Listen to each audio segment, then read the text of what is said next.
views and opinions expressed in this program are those of the participants and do not necessarily reflect the views of BronxNet or the program underwriters.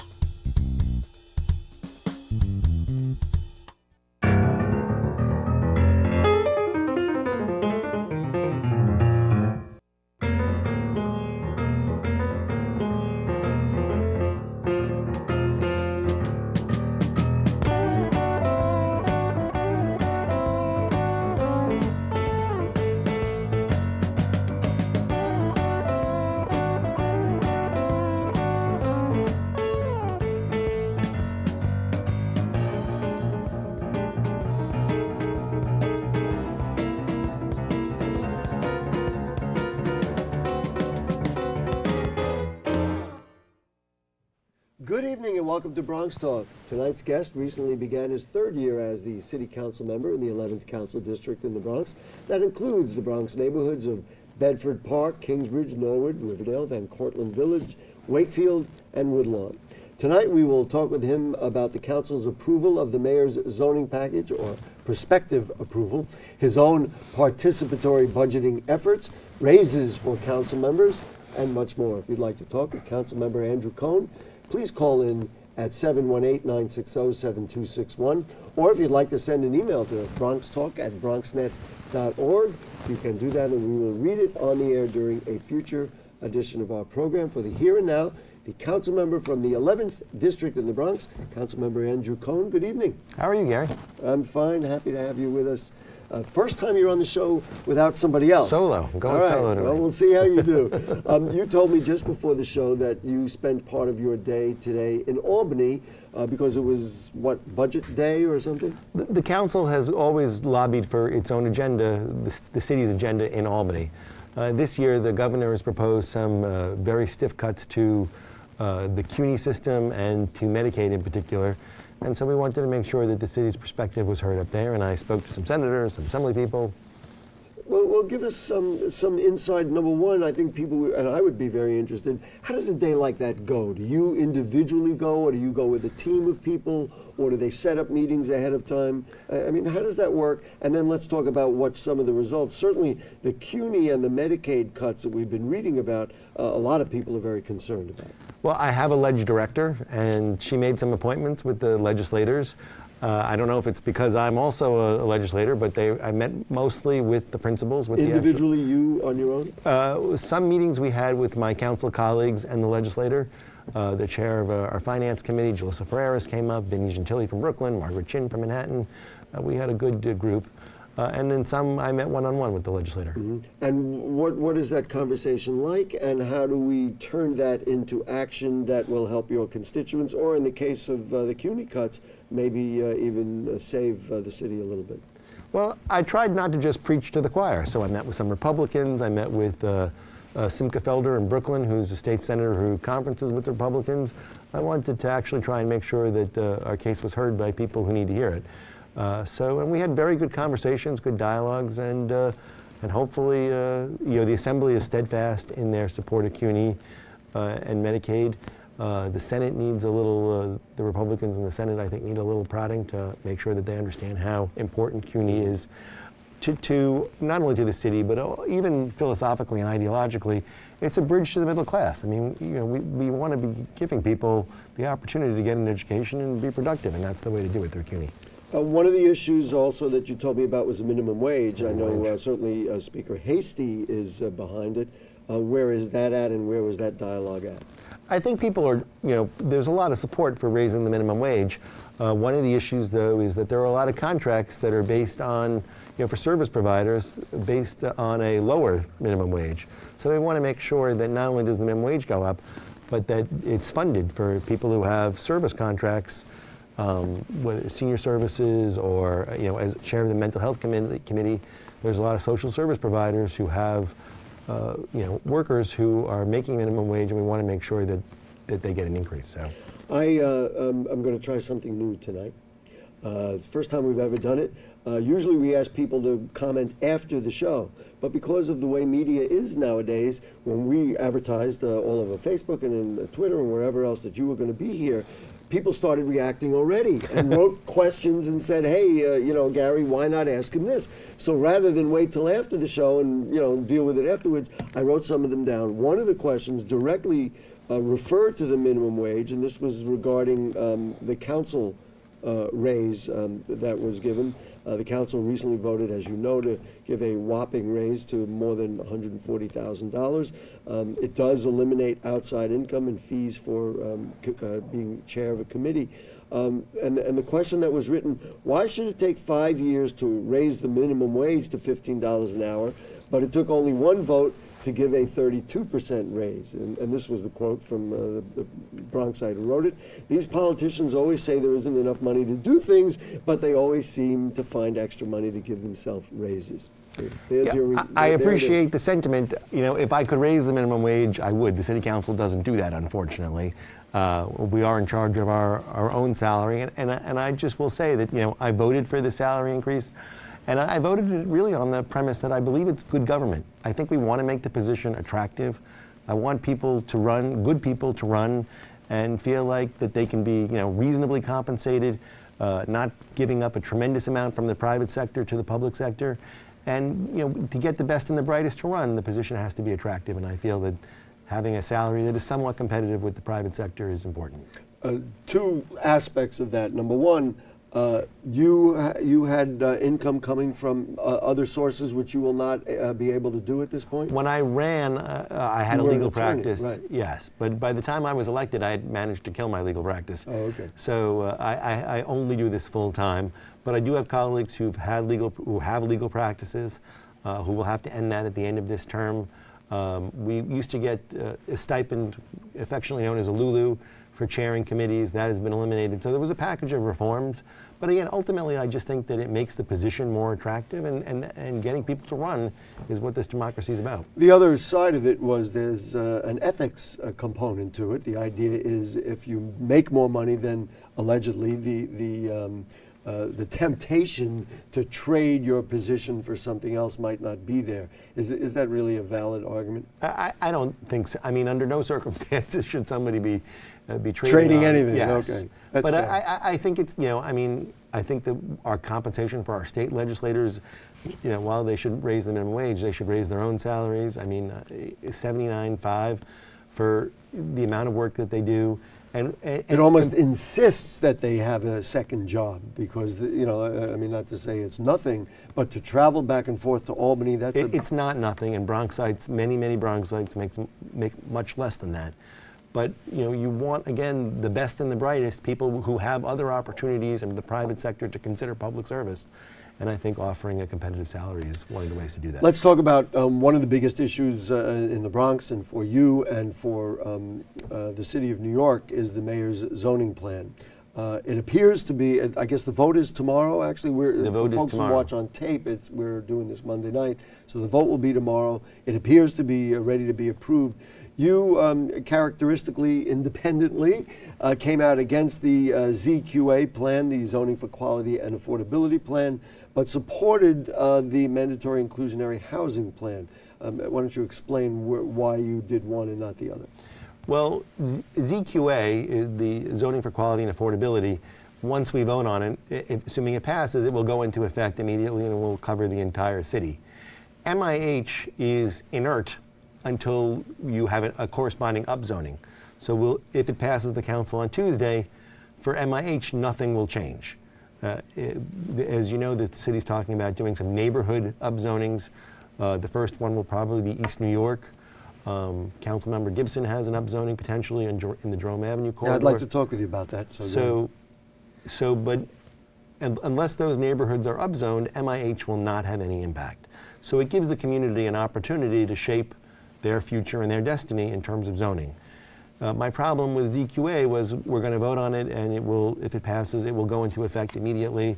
And it's really just not community-based zoning. I think community-based zoning has served my district very well. We have a 197A plan that was thoughtfully developed, that went through the community board process. People had an opportunity to have input, and it's really reflective of the community that served Webster Avenue was recently rezoned. And again, it's just a product of thoughtful community-based zoning. And this is really top-down zoning, and I couldn't support it. Will the council members be, as I understood, it was going to be a package deal? Will they be able to split their vote, as it were, as you have indicated? Or are you going to have to just say, well, okay, No, there are two bills. For each ZQA is one bill and MIH is another bill. Right. And I'm on the land use committee, so I've already had a crack at it, and I voted for MIH at the committee, and I voted against ZQA at the committee. What was quoted in the Riverdale Press, that it was said that you objected to the process, circumventing community review rules. What happened, and what would you have liked to see? Because listen, we did a show on it. It was talked about everywhere. Everybody got a chance to review it. In fact, the community boards all rejected it. Nonetheless, it's on the table. They did, and well, that is one of the issues. The community boards did reject it, and I think that is meaningful. And I think that the council, to their credit, tried to make changes reflective of some of the community board concerns. But ultimately, when you package hundreds and hundreds of pages of legislation together that don't necessarily need to be together, I don't think that's transparent. I don't think the community board really had a fair opportunity to understand the proposals, to dissect the proposals. There were many kind of neighborhood-specific provisions in there. ZQA was kind of a catch-all of some good things. Everybody wants to make more affordable housing for seniors, but bundled together with all sorts of other kind of corrective cleanup zoning measures. And bundling that all together, I don't think is good policy. I don't think it's transparent, and I don't think it really gives the community an opportunity to have the input that they should. As far as the MIH, it requires affordable housing, but the question seems to be in the much asked question of affordable for who, because it sets standards. In this case, as I understand it, the local council member will be able to offer determination. I guess that's good from your perspective because you have a little more control over what happens. Is there a downside to that? What are your thoughts on that? Well, basically the council member will have a menu of options. But I think in terms of affordable to who, the question kind of became, there are Bronx neighborhoods where the metric is this area median income. But the area median income is sort of the metro area. And there are many neighborhoods that are way below the area median income. So if you say 40% of area median income, that can still be unaffordable to many Bronxites. And in some neighborhoods, bringing in people who make 40% of AMI, you're actually bringing in wealthier people. So that's been sort of an issue in terms of the forces of gentrification. And I think that my Bronx colleagues are really committed to making sure that whatever happens here in the Bronx, that it's sort of managed and that it's not just sort of the Wild West. I mean, Brooklyn gentrified in a way that really displaced a lot of people, and I think it was really disruptive. And I think that here in the Bronx, we're open to change, but we want to make sure it happens in a measured way and that people aren't forced out who have stood by us in the tough times. I guess my concern would be, having sat in this chair for so many years and watched many elected officials maybe do what we said earlier, you get influence from the wrong places, that a developer could entice a council member in one way or another, support one project or fill up a campaign coffer and say, hey, see, can you do this for this particular project that might not be best for the community, and then all of a sudden the stated process breaks down. Well, in terms of MIH, that's really not, I don't think that's a real serious concern because the options all sort of equal out to the same amount of money. It's basically who you're targeting in terms of, do you want deep affordability? You're going to get less units, but deeper affordability. Do you want more units, but moderate affordability? Do you want to make the whole building, quote unquote, affordable, but it's going to be affordable at a much higher end? So it's really, we're talking about, a developer doesn't really have an incentive in terms of like I make more money if you choose option A or option B. Also from Facebook, somebody wrote, I'd be interested in the councilman's take on several details about the zoning deal. The fact that Manhattan is not subject to raising height limits in the ZQA, and the fact that the council members get final say on how affordable, we've already addressed that, buildings in MIH zones need to be. What about the idea that Manhattan was somehow exempted here? Well, it's a little bit of apples and oranges, although, I mean, it just fundamentally goes to my problems with ZQA.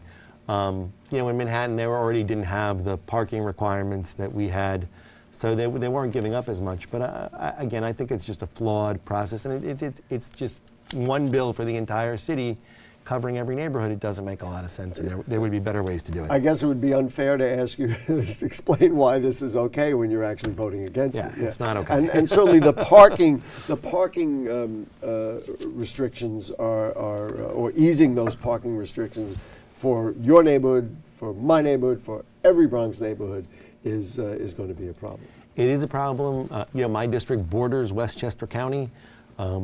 I have a lot of drivers. I mean, it's kind of the way we live. And again, I think that if you had a thoughtful community-based plan, and I've told this to people downtown, that if you would come to my community boards and ask them, you know, we need to build more affordable housing in the city, how can you contribute? How can Community Board 8 in the Bronx, how can Community Board 12 and 7 contribute to that? They would have come up with stuff. But that wasn't the way this went down. The way it was done. You attended the hearing. You mentioned a moment ago about the upzoning in Councilmember Gibson's, or potential upzoning in Councilmember Gibson's district. I attended it wasn't really a hearing, it was really a community meeting. I was surprised to see you there. It was not your district, but you went to a hearing about the Jerome Avenue study. And I'm just curious, number one, why you were there, and what was your reaction to what you saw? Well, again, zoning is, you know, one of the fundamental powers of the City Council, and so I wanted to hear what people in the Bronx had to say about that particular proposal. I thought it was a great conference. I think it was the 4th annual gentrification conference in the Bronx, and I think that the issues of gentrification are just important to the borough. And like I said, it was a very interesting afternoon. I was glad I was there.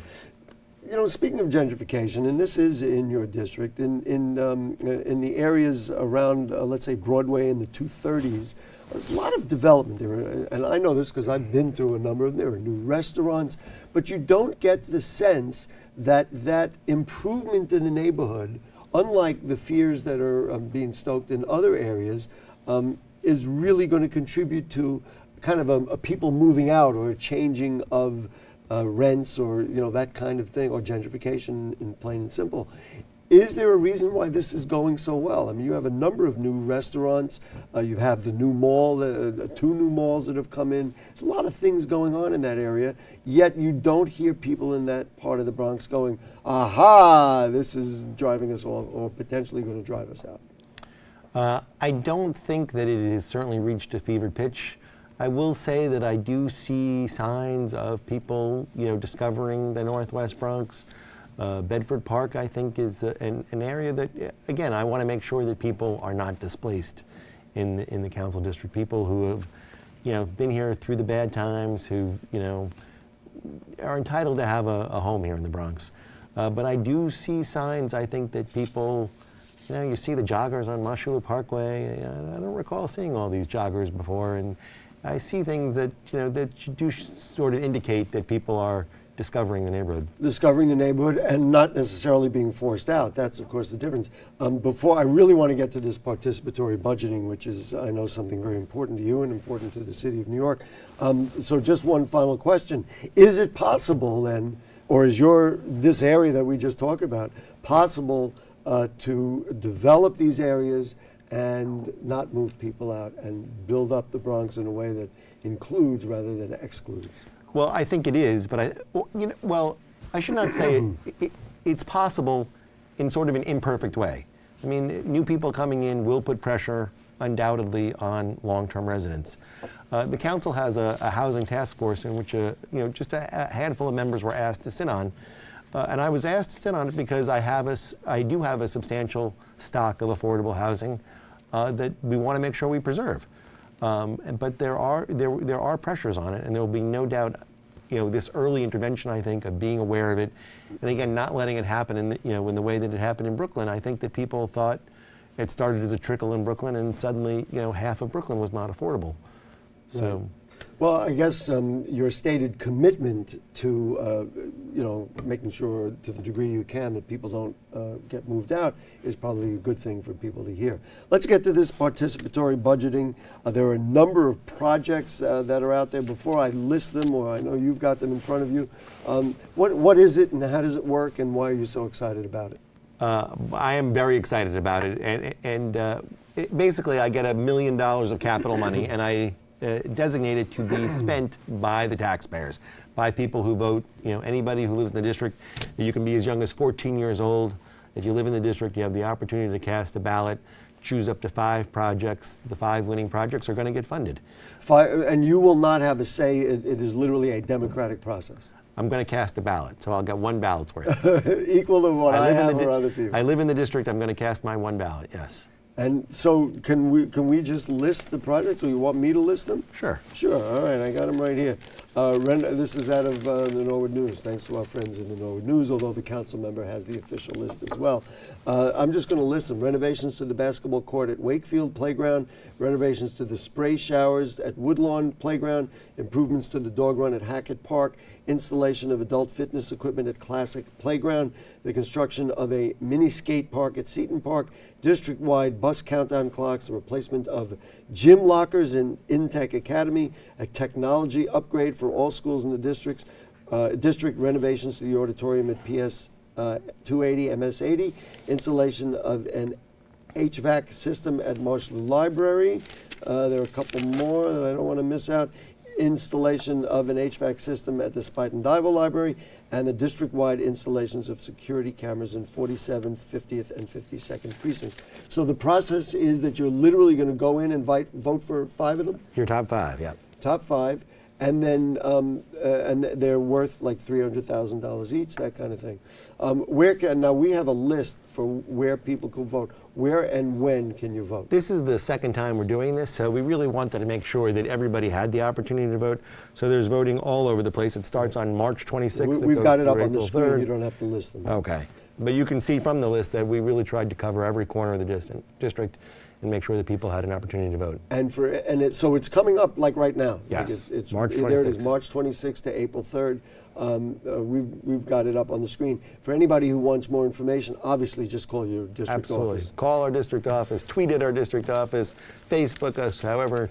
So if you review some of these projects or potential projects, whether it be improving a playground, upgrading some things in a school, et cetera, shouldn't some of the agencies, the Parks Department, the MTA, the DOE pay for these things so that the monies, the $1 million that's being spent, could be used maybe on other things? I mean, here you are trying to pay to improve a park. Well, shouldn't the Parks Department be improving our parks? They definitely should. But I will tell you, the parks budget is sorely inadequate. The council, not only are we supplementing the parks budget, the capital budget by PB, and many council members supplemented on out of their own discretionary funds, but we have also put in additional money for the whole system at the council, over and above what the mayor has proposed.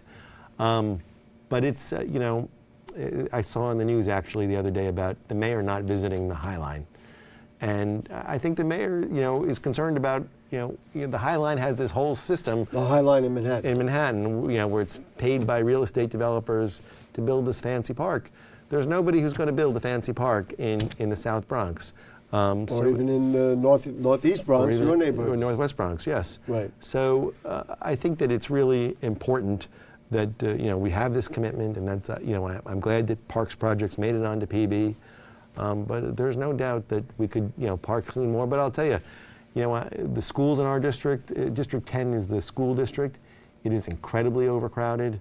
Every school I go to, and I used to... Technology needs everywhere, and that's one of the things that's on that list. Technology, space has become an issue.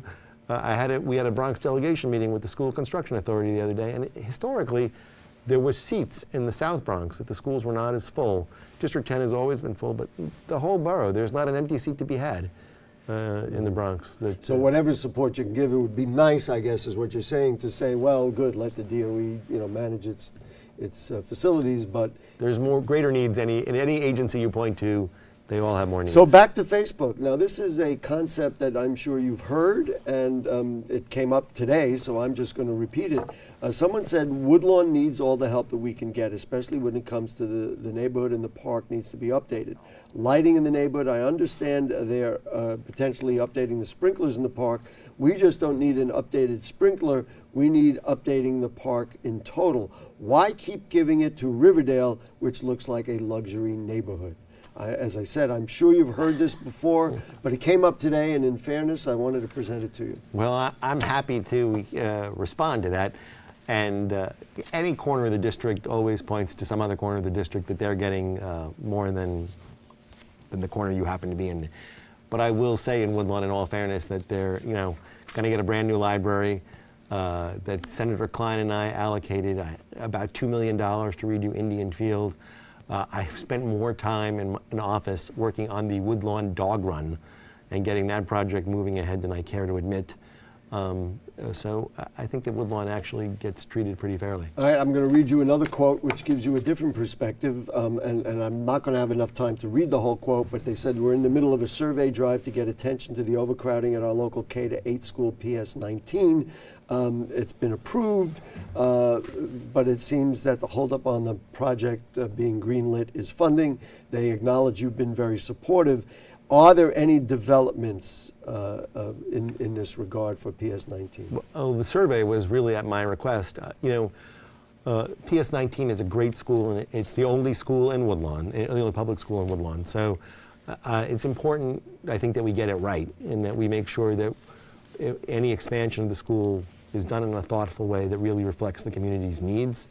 And I will encourage people to go visit. I mean, they have no gym. There's 600 kids in the school, and there's an auditorium. And no gym? No gym. The auditorium has a capacity for 100 kids. So that building really, I really was moved to say we need to do something here. So there's no, the question was, is there a development? At the moment, no. No, but again, the survey is part of that process, and I think that we're still trying to formulate a plan. I'm actually sort of optimistic, and maybe that's just my nature, that if we have a plan and that there is consensus around a plan, that we'll get something done there. Council member, we are at the end of the program. You'll come back? That was very quick. It's the I'll come quickest back program anytime. we ever did. Folks, if you have further questions or comments on anything you heard on tonight's show or anything going on in the Bronx, then email them to us at bronxtalk@bronxnet.org, or like many people did, you can put them on our Facebook page, and we'll read them on the air during a future edition of our program. Please like the Bronx Talk Facebook page. You can check out our archives at bronxnet.org. You'll find Bronx Talk on the lower right navigation bar. Thanks to Councilmember Andrew Cohen. Thanks to our producer, Jayla Juberis, and also to our director, Neilani Rodriguez. To Helen and the cast of Thousands, thank them. And thank you most of all. We'll see you next week. Good night.